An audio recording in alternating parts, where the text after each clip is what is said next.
자, 어제 이야기했던 형태처럼 탄수화물하고 단백질, 지방은 뭐라고 했었습니까? 여러분의 킬로칼로리 열량을 내게 하는 주된 영양소입니다.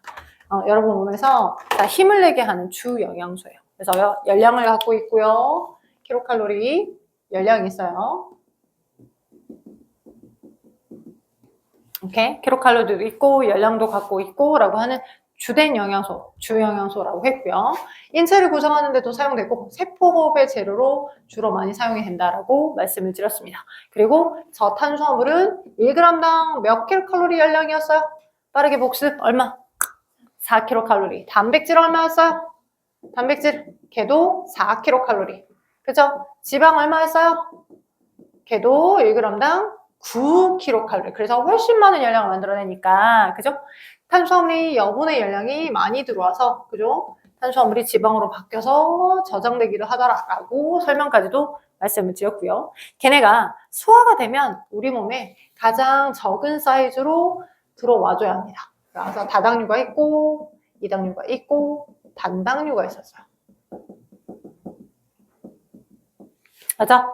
탄수화물을 구성하는 기본 단당류에는 여러분이 꼭 기억하실 거 포도당 사이즈가 작아. 그죠? 근데 우린 이미 어느 정도 배웠어. 식물의 광합성하면서 포도당을 주렁주렁주렁 매달아서 녹말의 형태로 바꿔 저장합니다. 엄청나게 많은 사이즈, 큰 사이즈. 그래서 밥하고 쌀, 그죠? 감자, 고구마에 많아요. 됐죠? 자, 그리고 이당류의 대표적인 건 누가 있어요? 엿당이 있어요. 포도당 2개가 결합한 이었다. 오케이? 포도당 2개가 결합한 엿당. 됐죠?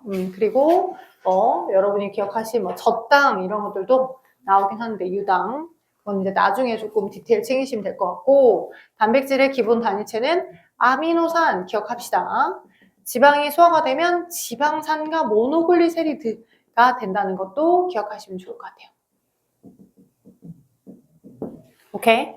몇 당이나 또는 포도당이나 아미노산, 지방산과 모노글리세리드라는 거. 얘네들은 우리 몸에 열량을 만들어낼 수 있는 물질이기 때문에 반드시 꼭 섭취를 해줘야 돼요. 우리가 스스로 만들 수가 없으니까. 근데 걔네가 이제 오늘 2번째 시간에 설명하게 될 것과 좀 관련이 있긴 한데 너무 사이즈가 큰 상태로 들어오니 여러분의 소화기관을 거치면서 잘근 작은 사이즈로 소화가 돼야지만 세포 안으로 통과가 가능한 거야. 세포 안으로 통과 가능한 작은 크기로 소화가 되는 과정을 거쳐서 세포 내부로 들어와서 흡수가 되는 거야. 오케이? 주로 여러분이 먹었던 그 탄수화물들은 쌀, 빵, 그죠? 떡, 걔네들은 엄청 큰 사이즈의 녹말 형태로 들어오는 거야. 근데 그 녹말 형태를 소화라는 과정을 거쳐서 잘근 컷 잘라서 세포에 통과 가능한 작은 크기로 들어와 주게끔 해야 하더라. 라는 것까지 우리가 2번째 시간에 공부를 할 거니까 미리 예고편처럼 설명을 좀 해드려 봤고요. 그리고 어저께 지금 저 주 영양소만 설명했고 부영양소를 설명 못했어. 그지? 여러분 인체를 구성하고 있는 얘네들은 주된 영양소 에너지로 사용되니까 그지? 남아서 인체를 구성하는 비율은 특히 탄수화물은 되게 적댔어. 특히 탄수화물은 너무너무 적댔어. 남아가지고 인체를 구성하는 비율은 정말 적습니다. 오케이? 남아서 인체를 구성하는 비율이 너무너무 적더라 라고 하는 게 탄수화물의 특징이다라는 거 좀 기억하시면 될 것 같고요. 자, 그러면 우리 혹시 어저께 설명 중에 물단지가 제일 많구나 라고 설명했네요. 자, 부영양소 갑니다. 부영양소는 킬로칼로리를 갖고 있진 않아요. 열량은 없어요. 그지? 우리 전에 얘기했던 것처럼 물만 먹어도 살이 찌는 것 같아 라고 하는 건 그건 느낌적인 느낌이랬어. 느낌적인 느낌이고 대신에 물은 60% 내지 70% 정도 인체를 구성하다 보니 60에서 70% 우리 인체를 구성하고 있다 보니 그죠? 거기다가 대부분 좋은 용매 역할이죠. 뭔가를 녹여서 화학 반응을 잘 일으키게끔 해줘. 그리고 거기다가 비열과 그지? 기화열이 높댔죠. 여러분 더울 때 땀 흘리면 그지? 내가 흘렸던 땀이 그지? 내 몸에 물론 우리는 되게 너무 습도가 너무 높아버려서 땀을 흘려도 이 땀이 쾌적하게 내 몸의 온도를 막 뺏어가서 열 에너지를 뺏어가서 온도가 그냥 뚝 낮아진다는 느낌을 못 받아. 근데 동남아시아 말고 저기 불교 쪽, 우리나라처럼 지금 달라져 버린 건 아니지만 지금 현재 이번 해에 초여름 날씨가 조금 되게 선선했잖아. 습도가 높진 않았잖아. 지금은 이제 한여름 확 오면서 그 예전의 한여름처럼 막 습도 높고 막 BTS도 최근에 공항에서 지금 한국 들어올 때 막 한국 역시 습도 떠네요 하면서 들어오더라고. 엄청난 습도에 있는 건데 습도만 높지만 않으면 그지? 땀 흘리잖아? 그럼 쾌적하게 이 땀이 내 몸의 기화열을 뺏어가면서 온도가 낮아지게끔 할 수 있거든. 그지? 근데 습도가 너무 높기 때문에 땀을 흘려도 우리는 막 그 효과를 못 느끼는 것 같은 느낌이 드는 거야, 여름에는. 아무튼 우리의 물은 비열도 높고 기압도 높아서 체온을, 그지? 온도를 낮추게끔 한다거나 체온을 유지하기 딱 좋다고. 딱 좋아. 그리고 어저께 물까지만 설명하고 나머지 무기염류와 바이타민을 설명을 안 한 것 같아. 자, 그럼 무기염류는 뭐냐? 많이 어디로부터 버섯이랄지 아니면 다시마, 해조류로부터 많이 섭취될 수 있는 이온의 상태로 섭취된 아이들이야. 근데 그 이온의 상태로 치즈에도 많이 있어. 이온의 상태로 많이 섭취되는데 여러 종류의 무기염류가 있는데 걔네들은 우리 인체를 일부 구성하기도 해. 자, 일부 구성하기도 해. 칼슘이온이나, 그지? 칼슘이온이나 인산이온이나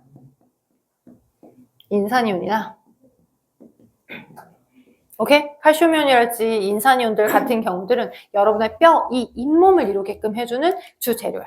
그러니까 여러분이 음식을 통해서 섭취했던 쟤네가 여러분의 뼈나 이나 그걸 뼈와 이의 발육이 있어야 줘야 될 거 아니야. 그지? 뼈와 이를 만드는 형태로 작용해줘. 뼈, 이를 구성해.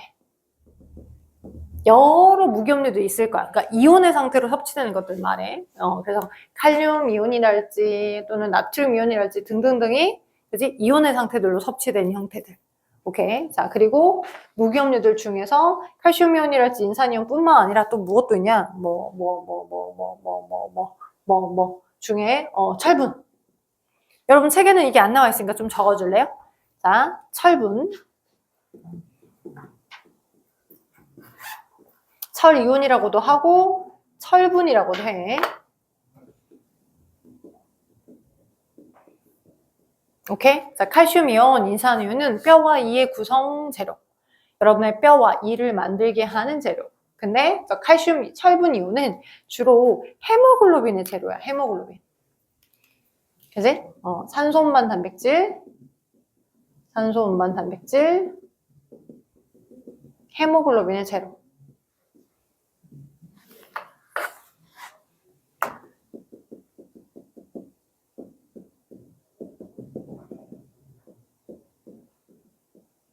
나중에 우리 순환하면서 배울 거거든?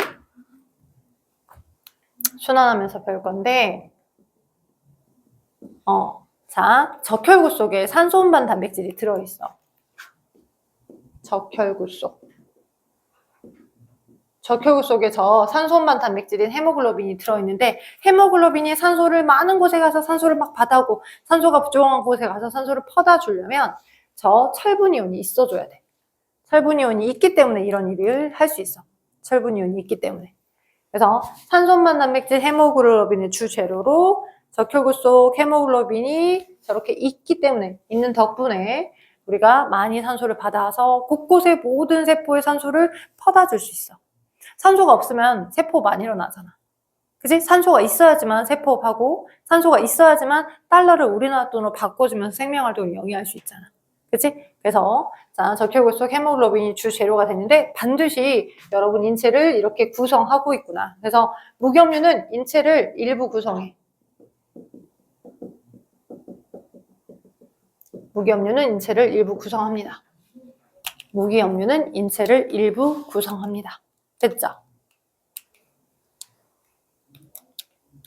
무기염류는 인체를 일부 구성해요. 근데 자 이제 마지막으로 얘기할 무기염류 중에 마지막 바이타민. 우리가 흔히 알고 있는 비타민이야. 비타민이라고 얘기하면 편할걸. 왜 이렇게 영어식 워딩 쓰거나 말하는 워딩이 좀 바뀌어서 우리 바이타민으로 읽고 쓰자라고 약속이 바뀐 것 뿐이야. 바이타민, 비타민 얘기하는 거랑 똑같아. 자, 근데 저 비타민이 우리 몸에서 어떤 기능을 수행하냐?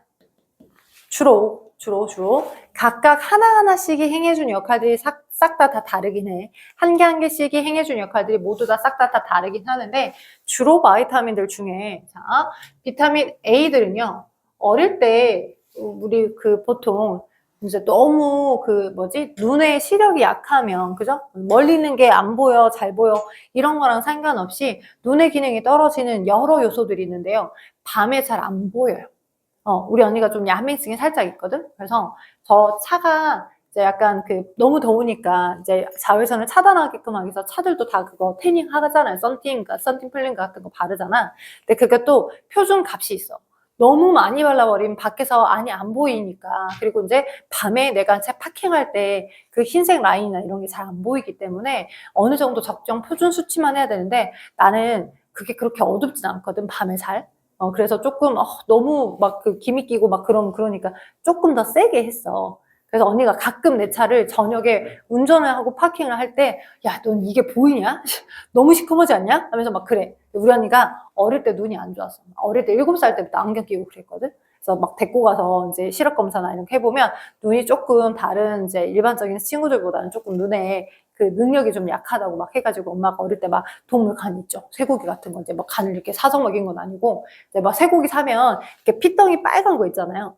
빨간 거 많이 사서 주거든요. 서비스처럼. 방금 생고기를 도축해서 온 거니까 그날만 먹을 수 있어. 이게 변질되면 안 좋은 건 알지. 그래서 이제 그런 생고기 먹으러 갈 때마다 간 나오면 간은 맨날 언니한테 줘. 언니는 너무 잘 먹어. 간이 눈에 되게 좋거든. 비타민 A가 그 간에 엄청나게 많이 들어거든. 근데 이제 비타민 A를 내가 그걸 이용한다거나 아니면 그걸 저장한다거나 아니면 그럴 걸 이용할 수 있는 효율이 좀 떨어져 있기 때문에 눈 시력이 낮겠죠. 그래서 비타민 A가 결핍되게 되면 밤에 잘 안 보이는 증상이 나타납니다. 그래서 제가 눈을 좀 그려볼게요. 어떤 친구예요. 친구인데 비타민이 결핍된 증상을 내가 표현하기 위해서 이렇게 그림을 그려봤습니다. 비타민 A가 결핍되면 밤에 잘 안 보여. 야맹증. 눈이야.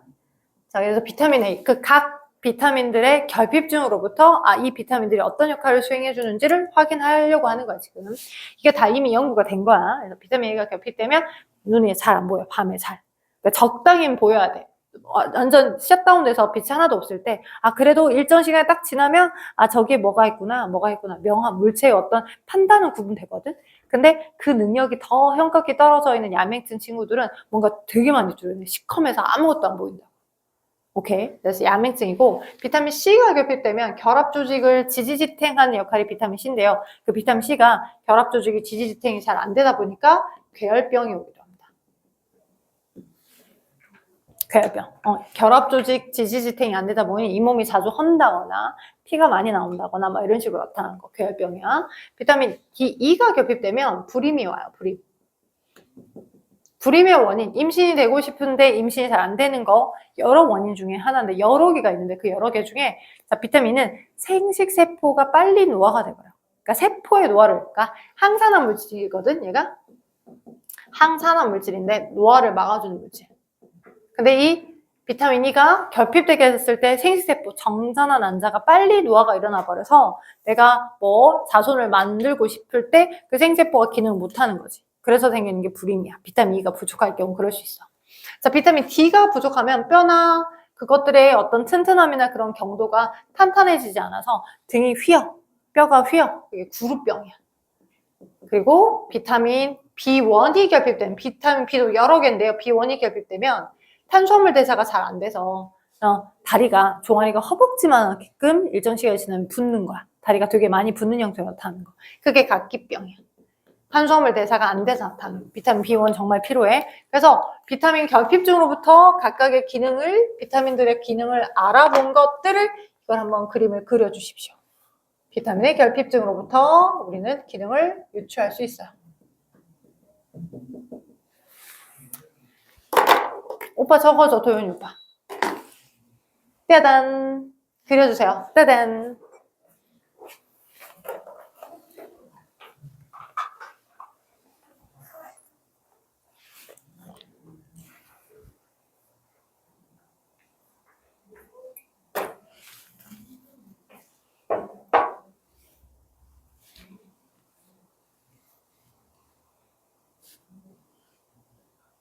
네, 비타민 결핍증 그림 그려주시고 여러분 열심히 적는 동안 저는 커피만 살짝 타올게요.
어이 고생했네.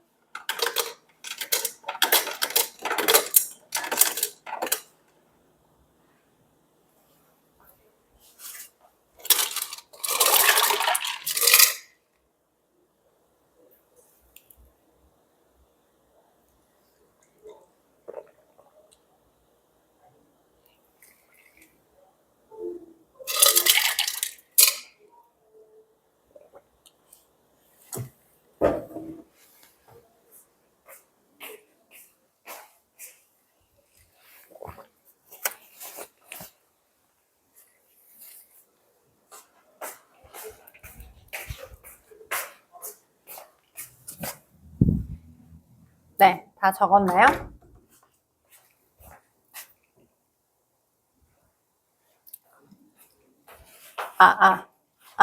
블루투스가 끊겼다가 다시 잘 들리나요? 들리네요. 그쵸? 들리죠? 네.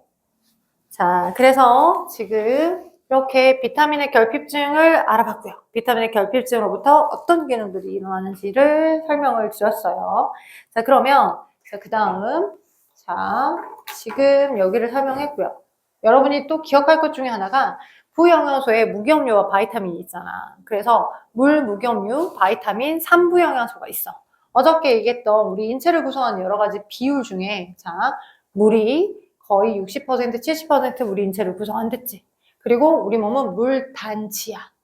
물이 많고 단백질이 많고 지방이 제일 많아. 오케이? 자, 물이 제일 많고요. 인체를 구성하는 비율 중 60에서 70. 좋은 용매 역할로 뭔가를 녹여서 운반도 해야 되고 화학 반응도 매개해줘야 되고 우리 온도도 일정하게 유지해줘야 되고 물이 제일 많아. 그리고 단백질이야. 그 다음 지질이야. 오케이? 세포의 주 재료가 될 거니까. 지질도 세포의 주 재료를 이루고 있으니까. 근데 매 끼니 받아 늘 먹어줌에도 불구하고 여러분 인체를 이루고 있는 비율이 제일 적은 게 탄수화물이야. 물단지. 오케이? 그리고 무기염류가 우리 인체의 일부, 아까 뭐 뼈와 이를 구성한다 했으니까 인체를 이루는 데 역할을 수행해. 인체를 이루. 근데 지금 바이타민 있어요? 여러분 여기 벤 다이어그램 안에? 없죠. 그래서 부영양소와 주영양소 전체를 통틀어 했을 때 나머지는 우리 인체를 구성하는 것에 포함이 되긴 하지만 부영양소 중 바이타민은 중요한 역할도 수행하긴 해. 보조적으로 효소의 기능을 보조해 준다거나 여러 가지 기능을 보완해 주는 역할을 수행하긴 하지만 인체를 이루는 데 사용되진 않아. 오케이? 그래서 무기염류와 바이타민 차이. 무기염류는 우리 인체를 구성하지만 바이타민은 우리 인체를 구성하진 않는다. 오케이. 자, 그리고 자, 아까 우리가 어저께 배웠던 여러 가지 영양소들, 여러 가지 음식물들 배웠잖아. 그래서 감자랑 고구마에는 녹말이 되게 많아. 그지? 그다음에 양파가 열심히 광합성한 그 결과들을 포도당 형태로 바꿔서 양파 자체의 비늘 립에다가 저장을 많이 해놨어. 그리고 달걀 인자에는 단백질이 엄청 많아. 라고 얘기를 했는데 실제 그 음식물 안에 그 영양소가 진짜 많은지 안 많은지 확인을 해봐야 될 거 아니야. 그때 사용하는 게 여러분에게 어저께 예고편처럼 앞글자 하나씩을 따서 외우세요 했던 영양소 검출 방법입니다. 정해진 지시학이 있고요. 검출 방법. 그 영양소를 그 영상어 진짜 거기에 있는지 없는지를 확인할 수 있는 검출 방법에 정해진 지시학의 색변화를 일어났다라고 하면 그 음식물 안에 그 영양소 진짜 있는 거야. 오케이? 그래서 앞 글자 하나씩 따서 어떻게 외우자고 했었습니까? 제가 청 외우라고 했었죠. 도윤아. 그죠? 도윤씨? 안옥청. 근데 이건 우리 알고 있어. 식물의 호흡을 하면서도 이미 녹말이 실제 식물이 과합성통이 만약 만들어졌다면 그래서 아이오딘 반응해서 아이오딘은 원래 옅은 갈색인데 녹말하고 만났을 때만 여러분 학교에 있는 옅은 갈색이었는데 학교에 있는 그런 청남색으로 색깔이 바뀐댔죠. 옅은 갈색, 녹말, 청남색. 안옥청. 그죠? 그 다음에 포배황. 자, 설명해 줄게요. 이 황적색은요, 색깔이 어떤 색깔이냐면 단풍보다는 좀 진해. 내가 혹시 감 알아?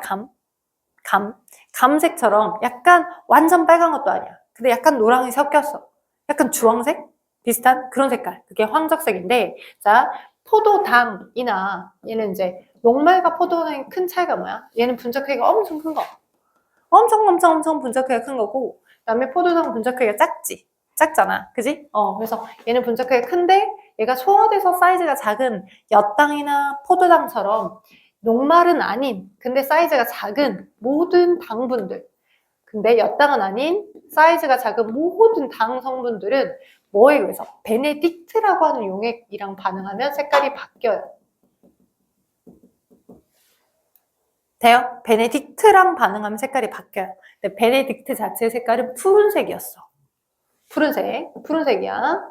근데 얘가 너무 반응이 천천히 일어나니까 베네딕트랑 이런 영양소들이 만나는 반응이 너무 천천히 일어나니까 반드시 주변에 덧대서 약간 뜨거운 물이랄지 그치? 막 분자 운동이 빨리 일어날 수 있게끔 해주는 뜨거운 물에다가 덧대어서 온도를 높여주거나 아니면 끓여주거나 가열해주거나 이런 반응을 해줘야지만 색깔이 황작색으로 바뀌어.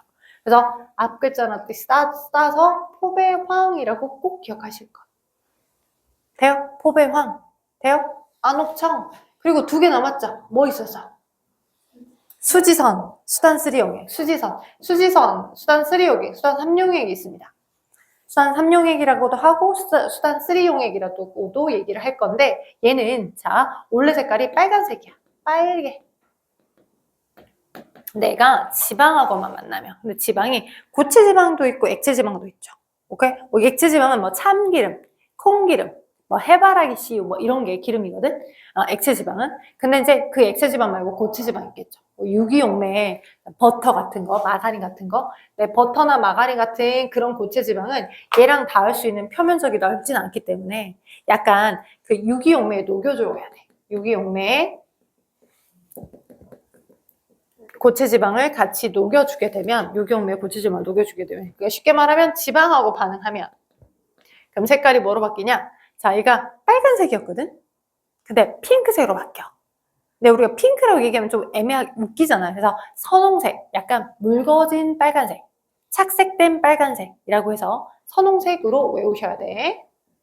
근데 얘는 가열해줄 필요까지는 없어. 그래서 수지선 기억하자. 수지가 삼바시오, 수지선.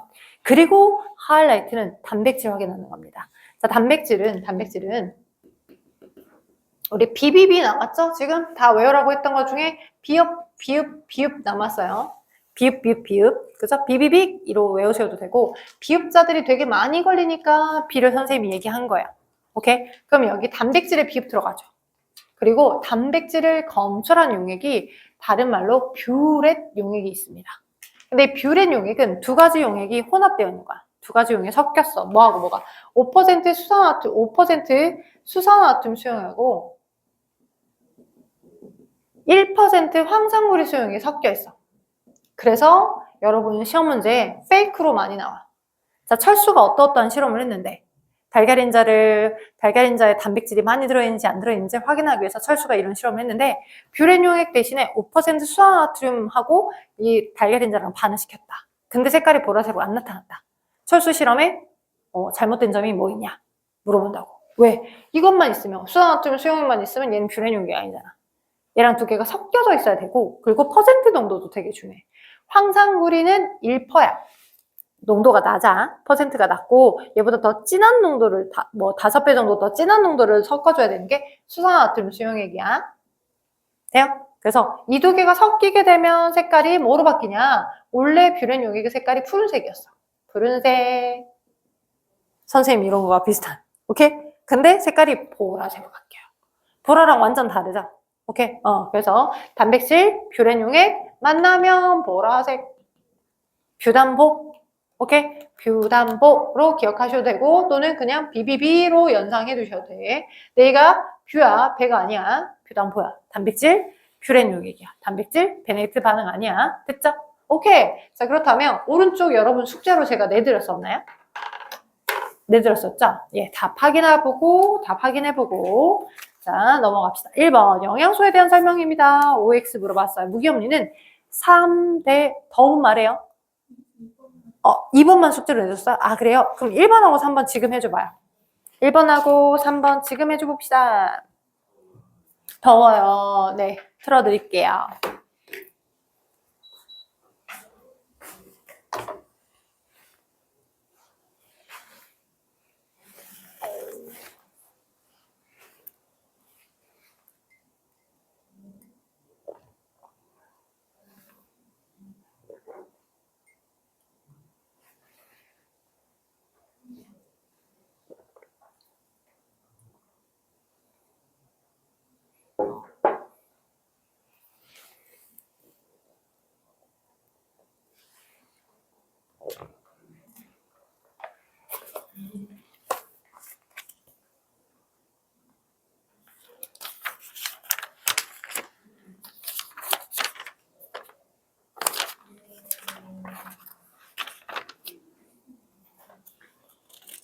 아래 3번도 해줘봐. 3번도.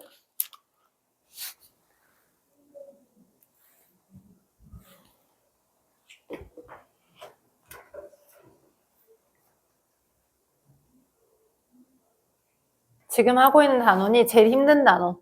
생명 파트에서는. 2학기 때. 아, 아니다. 미안하다. 동물과 에너지의 심장도 어렵다. 소화, 순환. 어려워. 심장구조 외우게 시킬 거야. 도현이 자는 거 아니죠? 자, 그러면 1번 한번 확인해 봅시다. 언어 확인하고 잠깐 쉬었다가 또 이어서 쭉 하게. 영양소에 대한 설명입니다. 무기염료는 3대. 3부. X. 눈으로 잘 봐. 3대인지 3부인지. 그죠? 그죠? 무기염료는 3부야. 근데 3대라고 써줬잖아. 3대는 누구야 돼? 뭐 3대 백친다 뭐 이게 아니라 3대는 뭐야? 탄단지여야 돼. 탄단지. X. 저 사람은 음식물을 통해 영양소. 맞죠? 바이타민은 적은 양으로 몸의 기능 조절한다. 맞죠? 몸의 기능 조절합니다. 주로 에너지로 사용되는 영양소는 지방이다. 자, 우리가 세포호흡에 필요한 에너지원을 낼 때 탄수화물, 단백질, 지방 다 써. 근데 제일 자주, 제일 먼저 꺼내다 쓰는 건 포도당이야. 탄수화물이야. 탄수화물 X. 자, 우리 몸을 구성하는 성분 중 제일 많은 양은 우리 인체를 구성한대요. 제일 많은 양은 우리 몸은 제일 뭐로 많이 이루어졌습니까, 도연아? 우리 몸은 물이 제일 많아요. 그쵸? 단백질이 많아요. 라고 했으니까 땡. 그죠? 물단지니까 X. 그래서 1번에 X, O, X, X. 그죠? 자, 2번 답 한번 봐보면 여러분 첫 번째 그림 봐봐요. 파스타면 보여요? 파스타면에 옥수수에 감자랑 고구마 많네요. 어허, 탄수화물입니다. 그래서 리얼로 갑시다. 자, 그 다음에 김 보이죠? 버섯 보이죠? 뭐가 많아요? 무기염류 많아요. 디귿으로 갑시다. 자, 그 다음에 야채, 과일, 브로콜리. 뭐가 많아요? 바이타민. 그죠? 자, 그 다음에 땅콩. 맛있는데 진짜 볶음탕콩 진짜 잘 볶아진 거 개 맛있거든. 자, 땅콩 지방 많아요. 그쵸? 거기 옆에 보니까 기름처럼 보이는 액체는 이게 뭐 참기름이나 콩기름 뭐 이런 거겠죠? 자, 아래 5번 봐봐. 지금 살코기. 단백질. 그래서 니은입니다. 자, 맨 마지막 3번에 안옥청이니까 정남색. 그죠? 베네딕트 포도당 황적색. 반드시 가열해 줄 거. 자, 그 다음에 수단쓰리 지방 선홍색. 그 다음 단백질 뷰렉 보라색. 오케이? 자, 그럼 넘겨봐. 어딜 풀어주냐? 자, 40쪽.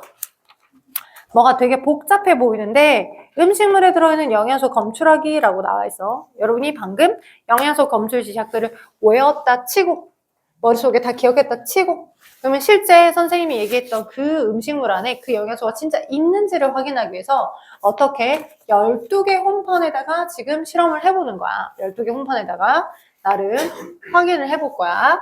어떻게 확인을 해볼 거냐? 자, 이런 식입니다. 일부만 지울게요. 자, 지금, 자, 증류수, 쌀음료, 두유, 식용유를 증류수. 그죠? 증류수. 여기 이렇게 세로 방향으로 다 증류수. 그죠? 그 다음에 쌀음료. 그죠? 예전에 쌀음료 많이 팔았는데 요즘 많이 안 먹더라고. 그 다음 두유.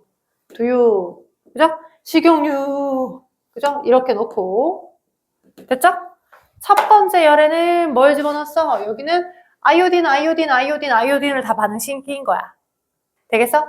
아이오딘을 다 반응시킨 거야. 그럼 여러분이 생각할 때 여러분이 알고 있는 청남새로 색깔이 바뀐 건 누굴까요? 그쵸? 안옥청이죠? 안옥청이니까 어디에 녹말이 많이 들었을까요? 여기 쌀음료만 청남새로 색깔이 바뀌었다 이거야. 돼요? 그리고 이렇게 되어 있는 증류수, 쌀음료, 두유가, 식용유가 녹아있는 여기다가 뭐 반응했대? 지금 뷰렛 반응 시켜봤대. 그죠? 뷰렛 반응은 뭐 확인하는 거였어? 뷰렛 반응은 단백질 확인하는 거였죠? 그럼 누구만 색깔이 보라색으로 바뀌었을까요? 누구만? 두유. 두유에는 콩이 많아요. 콩을 재료로 한 거니까 단백질 많아요. 자, 그 다음에 수산쓰리용에 반응을 시켰대요. 수산삼용에 색깔이 성세로 바뀔 만한 건 누굴까요? 이 아닐까요? 식용유. 그죠? 오케이? 자, 그래서 이런 결과로 우리가 확인을 해봤더니 아래 1번, 2번과 확인 문제 1, 2번이 있는데 그거 해놓고 쉬세요. 자, 지금 45쪽을 풀어보라고 한 동안 45쪽을 풀면서 아, 개어렵네 라고 하셨을 것 같아. 일단 답은 불러드려 볼게. 일단 설명은 차치하고 1번 답이 5번이야. 45쪽에 2번 답이 4번이야. 3번 답이 5번이고 4번 답이 2번이거든. 오케이. 자, 그렇다면 다시 오답을 확인하셔서 풀어오셔야 되겠죠. 숙제 내줄 거야. 어디 내줄 거냐면 우리 진도 살짝 더 나가야 돼서 42, 43, 45 오답 해오는 게 숙제고요. 우리 살짝 더 진도를 나가도록 합시다. 어딜 나갈?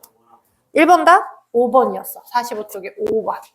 1번 답 5번이야. 자, 넘겨보니까 이제 뭐가 나오냐? 소화와 순환이라고 해서 소화가 나옵니다. 소화. 오늘 거기를 입에서의 소화까지는 좀 진행을 해야 하겠습니다. 자, 볼게. 자, 일단 아까도 선생님이 얘기했던 것처럼 엄청나게 큰 사이즈로 여러분이 먹었던 탄수화물과 단백질과 지방이 큰 사이즈로 들어와. 왜? 여러분 밥 먹었잖아? 밥은 포도당이 들어있는 게 아니라 녹말이 들어있어. 그죠? 여러분 고기 먹었잖아? 고기는 엄청 큰 사이즈의 단백질이 들어있어. 오케이? 여러분 지방, 고기랑 같이 지방 먹게 되면 얘네들은 분자 크기가 커. 얘네들 다른 말로 쉽게 말하면 고분자라고 해. 근데 이 고분자를 자 여러분 책에도 나와 있는 것처럼 오른쪽 봐봐. 자, 세포가 소화가 필요한 까닭에서 나와 있어. 소화가. 그러니까 엄청나게 미세한 구멍을 통과해야만 해. 미세한 구멍이 세포 자체가 요만하다고. 코딱지만 해. 그지? 근데 여러분이 먹어줬던 녹말은 이렇게나 커. 포도당이 주렁주렁 매달아져 있는 엄청나게 사이즈가 큰 거야. 근데 그 세포 안에 들어가서 걔가 영양소로 에너지원으로 사용이 돼야 되는데 녹말이 너무 크니까 걔를 어떻게 돼? 컷 잘라줘야지만 세포 안으로 통과 가능해서 사용이 될 수 있겠죠. 그쵸? 그래서 세포 안으로 통과 가능한 작은 크기로 분해하는 과정, 그걸 우리는 소화라고 해. 소화기관을 거쳐서 고분자, 사이즈가 엄청 큰 고분자의 그런 영양소, 녹말이든 단백질이든 지방이든 그런 큰 분자를 컷 잘라서 사이즈가 작은, 자 결국 녹말은 소화가 되면 뭐가 되어야 되겠어? 사이즈가 제일 작은 게 뭐였어? 유나. 아니 걔보다 조금 더 작은 거. 걔보다 조금 더 작은 단당류, 포도당은 당 하나고 엿당은 포도당 2개 결합된 거야. 얘가 이당류니까. 그래서 포도당 형태로 분해돼야 돼. 컷 잘라서 제일 사이즈가 작은 형태로. 그래서 자 녹말은 소화가 돼서 포도당이 되어야 세포 안으로 들어갈 수 있고요. 돼요? 단백질은 컷 잘라서 소화가 돼서 아미노산 형태가 되어야 세포 안으로 들어갈 수 있어요. 그리고 지방은 또 컷 잘라서 지방은 지방산과 모노글리세리드라고 하는 아이가 되어야 세포 안으로 들어갈 수 있다는 걸 꼭 기억하시길 바랄게요. 됐어요?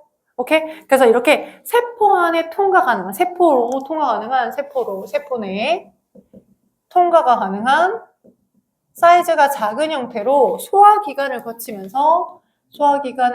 거치며 분해하는 과정. 그걸 우리는 소화라고 합니다. 소화. 오케이? 됐죠? 근데 그 소화기관을 거치면서 소화가 될 때 큰 틀에서 기계적 소화와 화학적 소화 두 가지가 병행돼. 기계적인 소화와, 그죠? 기계적 소화와 화학적 소화 두 가지가 병행되거든? 여러분이 이 소화 단원에서 가장 어렵게 느끼는 건 누구 때문이냐? 얘 때문에 그래. 화학적 소화. 얘 때문에. 얘 때문에 어렵게 느껴. 왜냐? 아주 많은 가위 이름들이 나와요. 가위? 우리 몸에서 가위가 만들어진다고? 네, 여러분 몸에서 가위가 만들어집니다. 아주 많은 가위 효소들의 이름들이 나오고 그 가위가 자, 우리 흔히들 생각하면 가위를 한 개의 가위가 모든 걸 다 자를 수 있다라고 생각하잖아. 그지? 근데 자세하게 생각해보면 전용 가위가 있어, 전용 가위. 냉면을 자를 때 쓰는 식가위 따로. 그죠? 급하면 식가위를 그냥 쓱쓱 닦아서 종이 자를 때 쓰기도 하긴 해. 그치만 전용 가위 역할로 전용적인 역할을 하죠.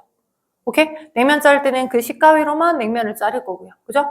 그 냉면 자르는 가위로 머리카락 자를 수 없죠.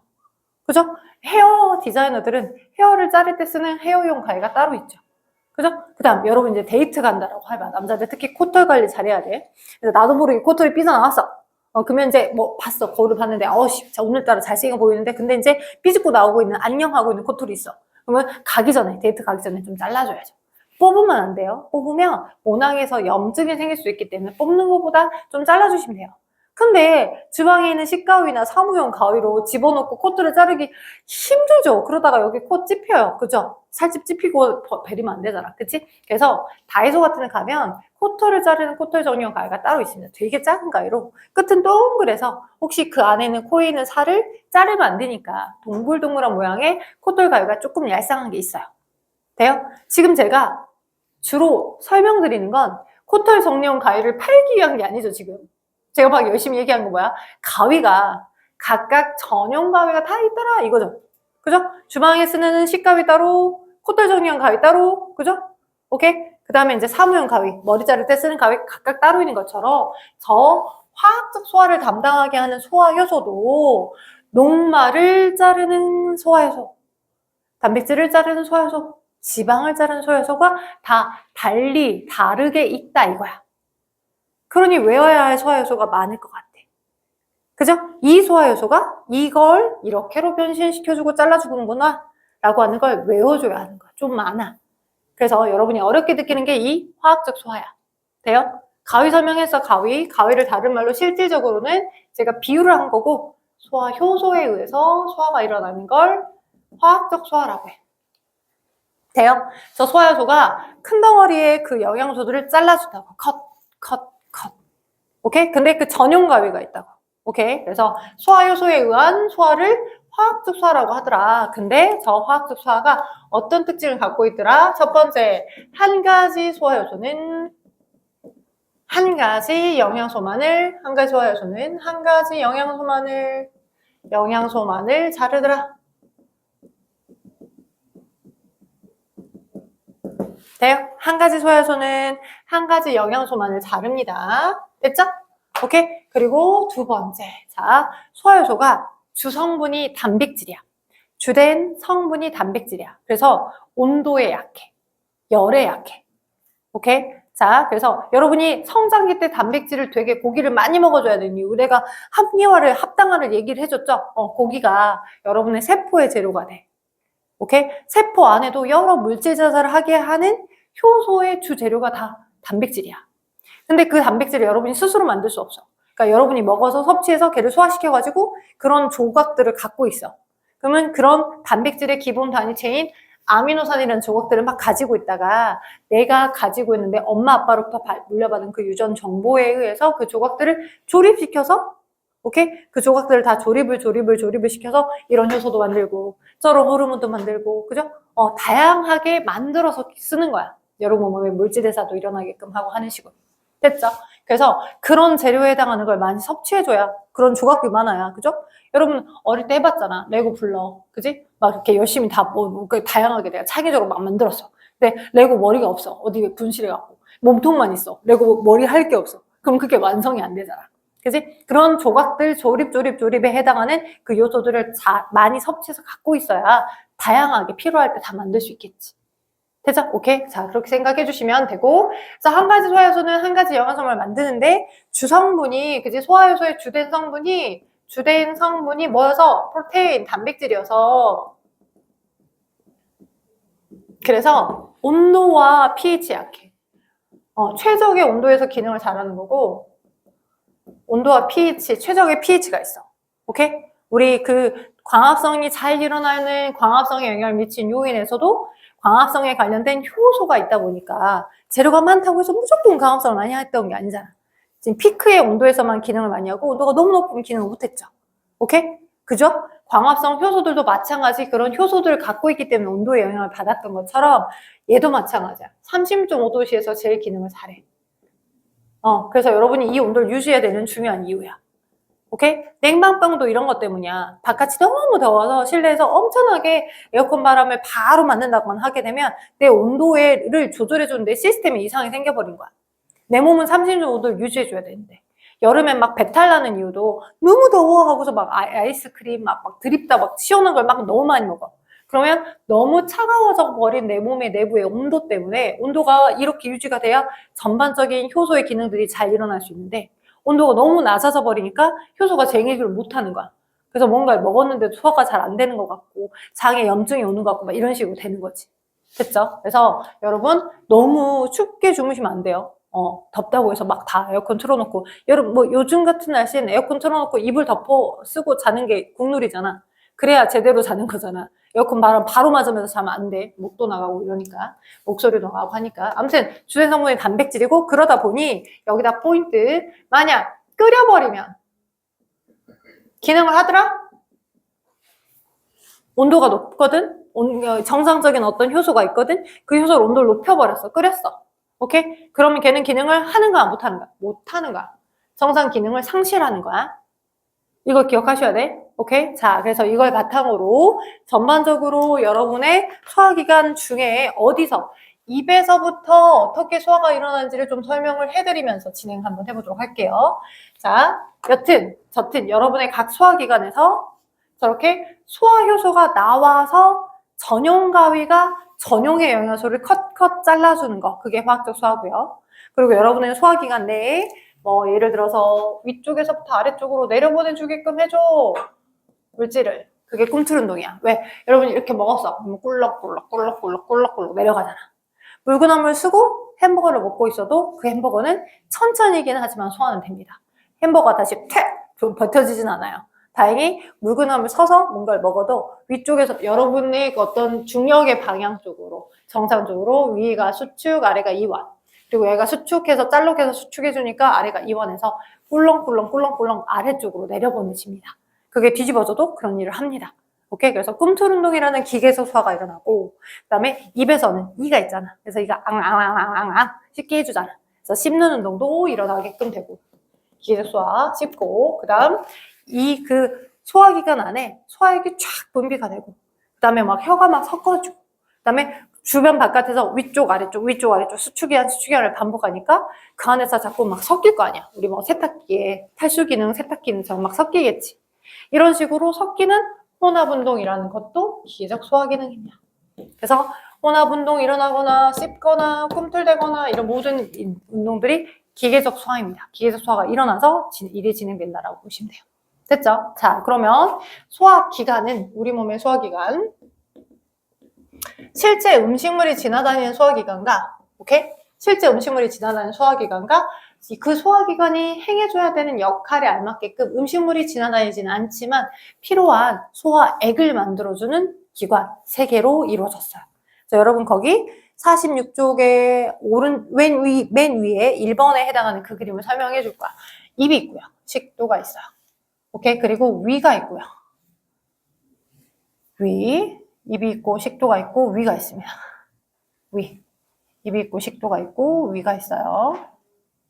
됐죠? 위, 그죠? 오케이. 자, 그리고, 자, 위 아래쪽에 보면 7m나 되는 긴 관이 얘를 이렇게 꼬고, 이렇게 해서 여러분 뱃속에 잘 꼬기 정리되어 있어. 근데 얘를 일일이 7m나 되는 걸 내가 다 그리기 귀찮으니까 그냥 통으로, 원통으로 이렇게 표현 한번 해볼게.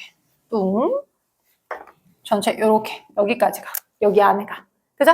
여기를 예전엔 소장이라고 했어. 아, 근데 귀찮게 이름을 사음절로 바꿨어. 작은 창자. 자, 근데 나는 자꾸 소장이라고 얘기할 거야.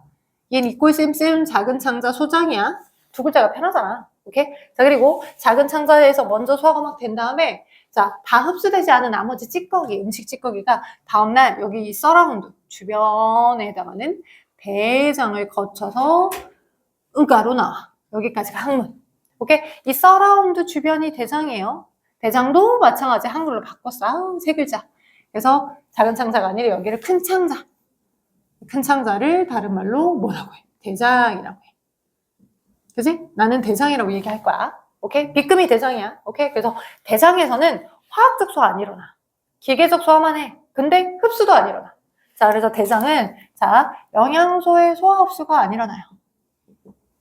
화학적 소화, 흡수 안 일어나. 3대 영양소를 소화시킨다거나, 오케이? 탄단지를 소화시킨다거나, 그걸 흡수하진 않고, 이미 작은 창자 여기서 다 끝났어. 오케이? 탄수화물, 단백질, 지방이라는 3대 영양소가 모두 다 소화되고, 영양소가 싹 다 소화되고, 거기서 흡수까지 싹 다 일어났어. 어디서? 작은 창자에서. 소화도 되고, 거기서 받아들여지기도 하고, 소화시켰으면, 일일이 그 작은 사이즈로 소화를 시켰으면 걔를 받아들이는 것까지 해야 될 거 아니야. 열심히 막 이렇게 막 콕콕콕콕 잘랐는데, 잘라진 그 적은 사이즈에 해당하는 그 영양소를 흡수를 안 하면 안 되죠. 흡수를 하려고 열심히 자른 거니까. 받아들이는 일은 여기서, 소장에서 해. 그리고 대장은 뭐 하냐면, 화학적 소화를 안 해. 대장에서는 화학적 소화를 하지 않아. 화학적 소화를 하지 않는 대신에 뭐를? 수분의 조절만 해요. 물을 많이 흡수해서 된통이 되게 할 것인가? 오케이? 된통이 되게 할 것인가? 물을 많이 흡수한다는 건 내 세포 쪽으로 흡수한다는 거고, 그 물을 포함시켜서 버리는 거니까 걔는 이제 설사가 되는 거지. 물을 많이 내가 재흡수를 많이 했다. 대장에 해당하는 성분 중에 많이 했다. 그러면 된통이 되는 거고, 물을 많이 흡수하지 않았다. 너무 많이 흡수하지 않았다. 장에 어떤 효율이 떨어져서 장에 염증이 와가지고 일을 못했다. 그러면 설사똥 싸는 거죠. 이런 조절만 하는 게 대장의 역할이야. 됐죠? 그래서 큰 창자, 작은 창자, 그 다음날 모니터 나가는 항문까지. 여기가 실제 음식물이 지나다니는 길입니다. 오케이? 실제 음식물이 지나다니는 길이 있고, 실제 음식물이 지나다니는 길과 상관없이, 여기 입이 있어요. 여기 식도 있어요. 여기 위 있어요. 오케이? 그리고, 자, 파란색으로는 실제 음식물이 지나다니지는 않지만, 여러 소화의 보조적인 기능을 해주는 간, 쓸개. 아래쪽이 쓸개. 그다음 이자 이렇게 있습니다. 위치는 기억해 두셔야 돼. 가운데 이자 있어요. 이자를 다른 말로 췌장이라고도 해요. 자, 입에서의 소화 하나만 갑시다. 입은 여러분이 보쌈을 싸서 먹었어요. 고기랑 밥이랑 같이. 보쌈, 고기, 밥이랑 같이. 그러면 입에서 음식물이 싹 들어오면 침이 나옵니다. 근데 침에는 무엇만 있냐? 소화효소가 여러 개. 탄수화물 소화효소, 단백질 소화효소, 지방 소화효소를 다 갖고 있는 게 아니에요. 딱 하나 있어요. 아밀레이스라고 하는 하나입니다. 그 아밀레이스라는 아이가 뭐만을 소화시켜주냐. 여러분 밥 이제 막 됐을 때 밥 넣고 앙앙 하면 되게 단맛 나거든요. 그죠? 점점 생밥을 집어넣고 이제 막한 밥을 집어넣고 이렇게 씹다 보면 단맛이 나는 이유가 녹말은 원래 단맛이 없어. 근데 입에서 침이 분비되고 그 침이 분비된 아밀레이스, 침 속에 있는 소화효소 아밀레이스가 얘 누구를? 녹말이 다당류잖아. 녹말이 여러 개가 이렇게 결합되어 있을 건데 포도당들이 얘를 두 개씩 녹말이 여러 개가 결합됐을 건데 두 개씩 이렇게 꺾어 자르게 되면 단맛이 나요. 엿당은. 엿당 자체는 두 개씩 포도당이 결합되어 있는 아이야. 오케이? 그래서 단맛이 나. 엿당 때문에. 이당류야, 엿당은. 포도당 두 개가 결합되어 있는 상태야. 됐죠? 오케이? 자, 그러면 우리 생각해 봅시다. 만약 얘를 끓여버리면.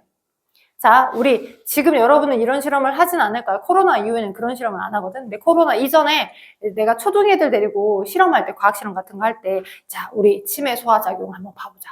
소화효소가 온도가 높으면 기능 못한다고 했지, 내가. 온도가 높으면, 끓이면 기능 못한다고 했지. 진짜 그런지 안 그런지 봐보게. 하고서 그냥 녹말용액 집어넣고, 여기도 녹말용액 집어넣고, 여기는 그냥 증류수야. 그냥 물이야.